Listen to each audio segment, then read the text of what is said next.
अस्सलामुअलैकुम वरहमतुल्लाहि वबरकातुहू। आज का हमारा मौजू है डस्ट एलर्जी, सांस का मखसूस मौसम में फूलना, नज़ला, खांसी, बलगम और पानी का बहना, छींकें आना। ये दरअसल क़ुव्वत मदाफ़त की कमज़ोरी की वजह से होता है और इसका जो हम इलाज आपको बताते हैं ये हमारा सदियों पुराना नुस्खा इस्तेमाल हो रहा है जिससे डस्ट एलर्जी से निजात मिल जाती है। तो नुस्खा आप नोट फरमा लें।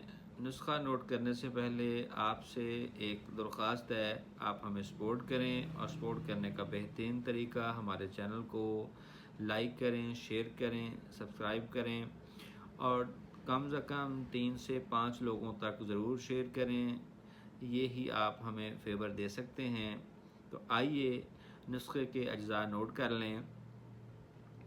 गोश्त शीरी 100 ग्राम, कासनी 5 ग्राम, कलवंजी 25 ग्राम, हालियों 10 ग्राम, मेथरे 5 ग्राम, सौंफ 10 ग्राम। तमाम अज्जा का अलग-अलग सफ़ूफ़ बना लें।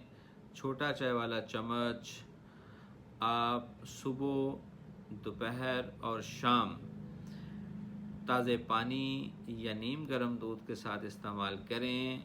कमज़ोर मरीज़ जो हैं वो 2 टाइम ये ख़ुराक इस्तेमाल करें और कोशिश करें ठंडे मशरूबात इस्तेमाल हरगिज़ ना करें और सर के ऊपर गर्म कपड़े वगैरह पहन कर रखें।